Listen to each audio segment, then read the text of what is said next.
I wanted to go over something real quick before I get into the talk on micro gaps and 3-bar micro channels. The fact that bar one had this tail is really important.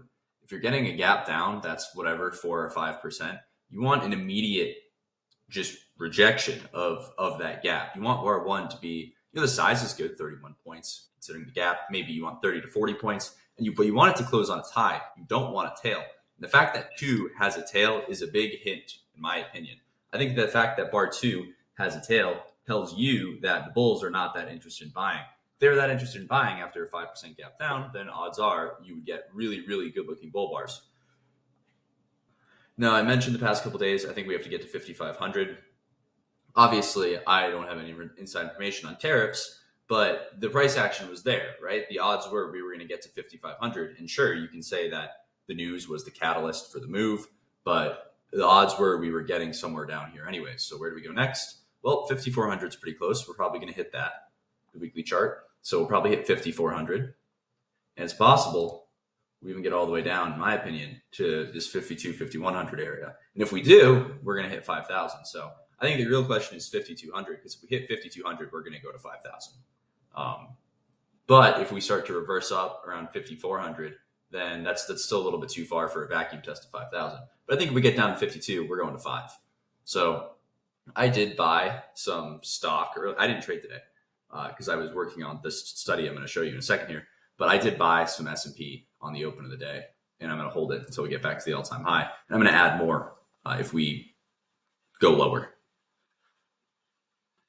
Okay, first off, I wanted to say I've been working on this study since like 9:45 this morning, and it's 2:30, and I hadn't really taken a break. So I'm a little bit tired, and this isn't going to be the smoothest video. But what I started thinking about was the presence of a micro gap. Micro gaps are this. I had a question about this the other day. Please just read the book. You should know what a micro gap is. But 13, 14, 15, the high of 13 does not overlap with the low of 15. That's a micro gap right there. What it is it's a sign of trapped traders. And so I started looking at all the 3-bar micro channels and how many of them have trapped traders and how many don't. And what I found was, assuming you're scaling into a trade, so let's say you buy the close of a bar, and then when the market hits 75% of the signal's range, so I have an example over here. I have this over here so I can show an example. So when the market, let's say bar 62, when the market hits 75% of the signal's range, you try to get out at break even. Why would you try to get out at break even after 75% pullback? Because if you're trading a 3-bar micro channel, you're betting on a second leg, but a lot of times you're betting on trending behavior. And if you get a 75% pullback, that's not trending behavior, that's trading range behavior. So you try to get out at break even.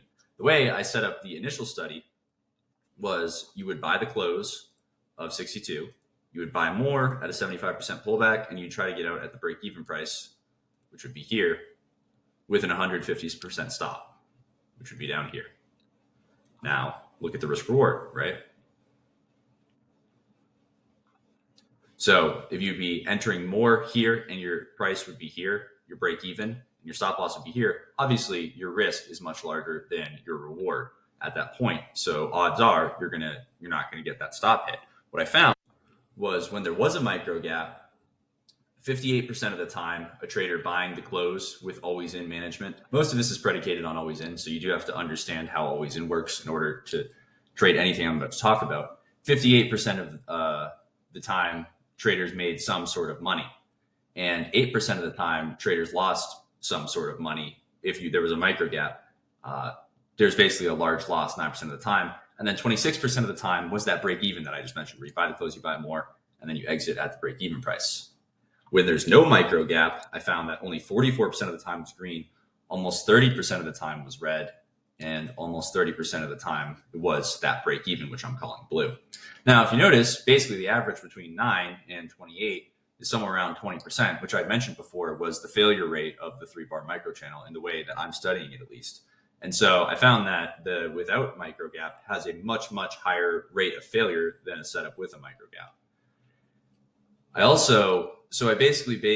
did January 2025, and I just did an always in style management. You buy the close. If it hits 75%, you buy more at 75%, and then you try to break even. If it does not hit 75%, so let's say it's a 50% pullback or it just goes straight up, then you just exit in an always in style.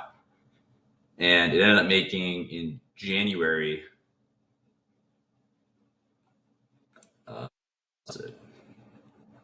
so there you go, 132 points. So if you bought the close and you held in an always in style, and the system essentially ended up making 132 points. Now that assumes you're good at trading always in.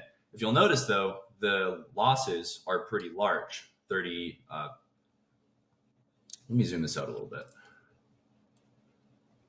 So 37-point loss here. This was, I'll just scroll through this so you guys can go look at the examples yourselves if you want to. But this was all the examples, and essentially buying the close of 25 or whatever, 36, 60. The ones that have X's means there's a micro gap. So all of these setups here don't have micro gaps. And the 150 means it went to 150%. 150 with a green means that you were able to get out at break even.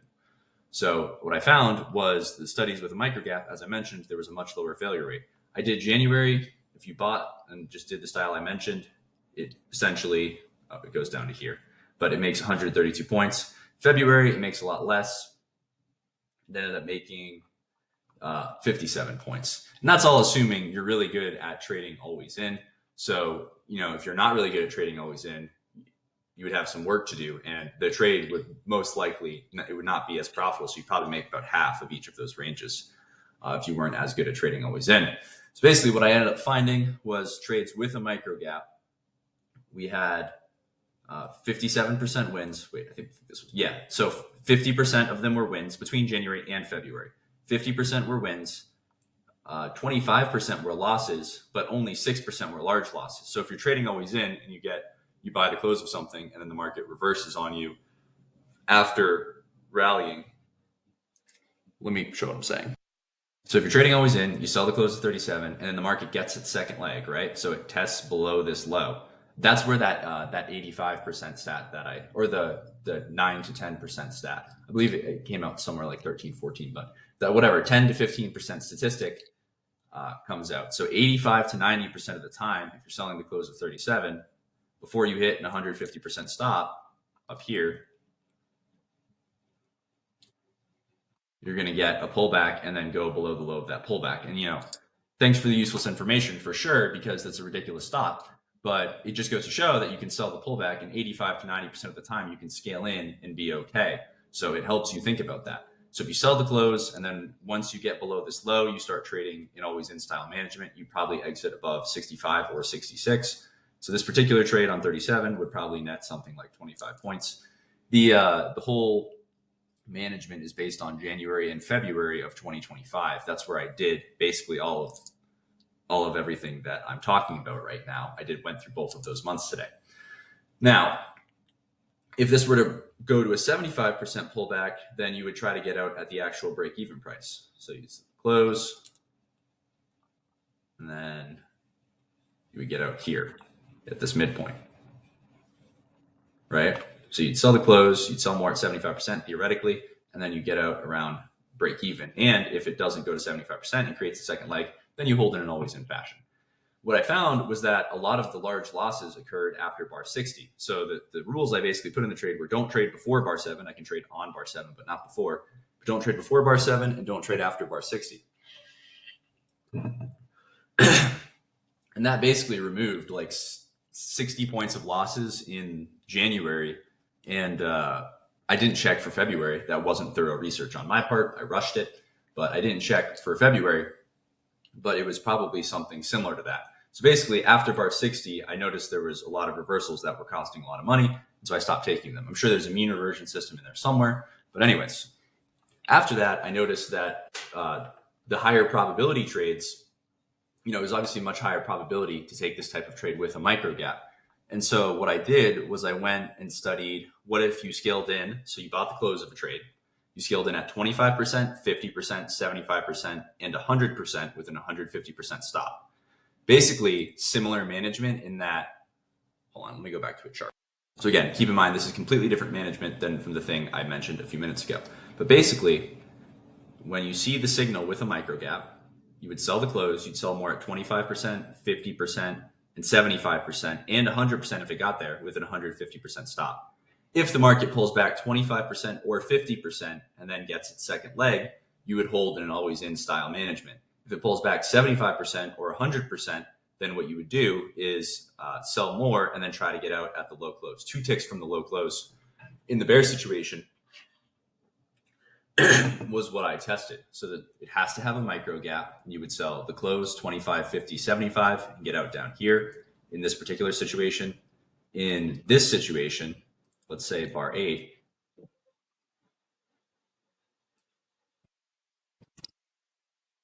sell the close, you'd sell more at 25%. And then since it didn't go to 75, you would hold always in, probably exit above 17 or something along those lines. Now, what if you get consecutive signals? This is where everything I'm about to say kind of goes to hell, because a lot of it is the management is mildly complicated, which isn't really a good thing. You don't want anything to be complicated. But this is just the way that I did it. To avoid sitting through pullbacks after you get immediate follow through, because generally the pullbacks after you get follow through are, later pullbacks and they're deeper. So I essentially said, once I get half an hour of follow through, half the signal's range of follow through, which in this case would be to right here, 8 points, and the signal is 16 points. So once I get half an R of follow through, you just trade the market, you just hold in an always in style. So if it gets, less than half an hour of follow through and then pulls back, you can still scale in. You still take the 25, 50, 75, 100 scale in. And if it gets half an hour of follow through, then you just hold that position that you're in always in. Now, the other thing that was a little bit difficult was when I get an opposite signal. And what I decided was I'm not going to reverse in this trade. So every single time I take it, I take the initial signal, whatever the initial signal is. And if I get 2 signals in a row in the same direction, I can take them. The issue with that would be I would have already scaled into this trade and I would want to exit above 17. And 17 is where I would be scaling into 12, 13, 14. So you can see the management is going to be difficult for me, which is why, again, this probably isn't the best trading system in the world, but it's what I did today. And I didn't want to make a video on the day because I wanted to make it on what I did today. So you would sell the close, you'd sell the 25% pullback, which occurs in here, and then you'd exit probably above this high. But as you're exiting whatever piece that you were short, you would be selling 25, 50, 75% pullback of this signal as well. So basically, you would be selling and then selling the pullback, selling and then selling the pullback, and you don't reverse on an opposite signal. So no micro gap here. You would buy the close, half an hour follow through, you get out. 51 has a micro gap. You can sell the close. You can sell more. 58, 59, 60, or sorry, 57, 58, 59 has a micro gap. You can sell. You would sell more, 25, 50%. Probably get out above 63, and then no trades after bar 60. So none of this matters because, again, as I mentioned, the trades after bar 60 or on or after bar 60 seemed really not all that great.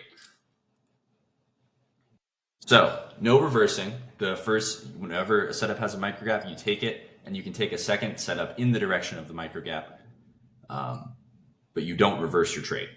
It's confusing, I know, but I'm sorry. This whole video is probably a giant crapshoot, so I apologize if it's confusing. It probably is, but I just have a lot of thoughts that I want to get in my head. But basically, what I figured out was in the February for doing that, it net 282 points. On 5 contracts, though, because the scale-ins, right? So you'd be scaling in 5 times. So 282 divided by 5, I don't know, probably like 650, 50 something points, which really isn't all that great. And then I found for February, I was curious as to what was making money and what wasn't. So I have the total amount made for February, which ended up being 521 points, which is like 100 points per contract. And then I tested the buy the close, the 25%, the 50%, 75%, and 100%. I should have done that for January, but I didn't think of it until after I was done. And at that point, I was just too tired to be doing that. So the buy the close I found made probably the most money, which is why you can probably just take the buy the close trade and manage it as an always in style. The buy the close trade made 113.25 points. If you just bought the close and managed it as an always in style, or this is, again, forget all the scaling in. If you simply buy the close of a 3-bar micro channel with an 150% stop loss and hold in an always in fashion, if it's less than a 75% pullback, then it makes 113 points. And if you, once it hits 75%, just try to get out 2 ticks from the high close with the 150% stop, So you basically try to get out at break even. That's the net 113. So that's pretty good. The 25% made 114 points, so 25% still valid. I think 50% was the most profitable. Yeah, so the 50% pullback, which is not surprising, right? It's a trend trade, so it's not surprising that the 50% pullback makes the most money. The 75% trade, buying at 75% pullback made less, and then scaling in at 100% made the least. Now, it also had the least opportunities, right? Because a lot of those were losses. So what do you do with this information? And I guess I had the win percentages in here somewhere. 1 second. So between the 2 months, it net like 700 and something points. But again, you're trading 5 contracts, so it's not nearly as much as it sounds like. It's a lot less. You know, if it made, what's the total? So 282 plus, I just got to pull the total for this one. And this is assuming you were perfect, and it's not unlikely. It's impossible for anybody to be perfect. Plus 521, 25 is 804 points divided by 2 months, 402 points a month divided by 5. So in theory, it made like 80 points per contract per month, which really isn't all that fantastic. I don't think, at least. But it's a good starting point. And I'm gonna. I'm sorry. I know I interrupt my thoughts a lot, and I know I speak very fast. I get that message a lot, but I just can't help it. When I start doing something, I start talking fast, and that's just how it is. That's who I am. So I apologize for that. Just watch it on a slower speed if that helps. But anyways, there was basically a 63% win rate with that. 72 wins, 27 losses, and 10 of those losses were the large losses, which the large losses are like the 80-point losses, the 90-point, 100-point loss, 93-point loss. Because that's when you've scaled in, you bought the close, you scaled in 25, 50, 75, 100%, and then the market went and hit your 150% stop loss. Not a good feeling. But those seem to happen only about 10% of the time. Now, what do you do with this information? Well, what you don't do is go in tomorrow trading an E-mini and scale in 5 E-minis and just decide, he said it works, so I'm going to do it. That's a terrible idea. I'm not going to do that tomorrow. I'm going to trade this with 5 to 10 SPY shares. So I'll get up to 1 micro E-mini. So I'm going to basically trade the SPY for the next couple of weeks and figure out the profit factor of this. Because I don't know how to do out the math for the profit factor. I'm going to have TradeZilla do it out for me. But I'm going to basically trade this and figure out what the profit factor is on it and make sure I can trade it correctly small before I do anything even remotely slightly larger. Because far too many times in my career, and I'm sure yours, you look at this and you say, oh, well, let's fire away. This is a really good idea, and let's go make 800 points. It's not going to happen. You're probably going to lose. Because like I mentioned, there are a bunch of little specific rules, and I'm going to have to even work all those out. This is a very beginning point. But I just wanted to think more about scaling in. And I probably got to go back and do out the research for the 25, 50, 75, and 100 for January. Like I said, I did all this today, so it's not as thorough as it should be, and I should take a lot more time to do it in the future. But anyways, that's basically it. If you're still watching, just an FYI, I am starting I have a lot of questions about a Discord. So I'm not going to be super active in it, but I am going to start one and have one of my members. I already talked to him, but he's going to manage it. And it's just going to be about the 3-bar micro channel. So there's, Al Brooks has a Discord. A lot of people have Discords, but I'm going to start a Discord that's literally just going to be about the 3-bar micro channel. And it's going to be for members only, because if it's not for members only, there's going to be like 200 members who are bombarding it with whatever. So if you want to be in Discord, you just have to join for like a month and you'll get access to it.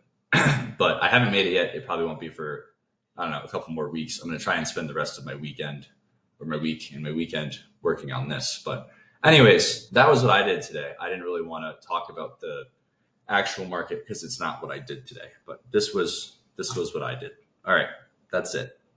I'm sorry again for speaking fast. I know this video was probably confusing, but it made sense to me.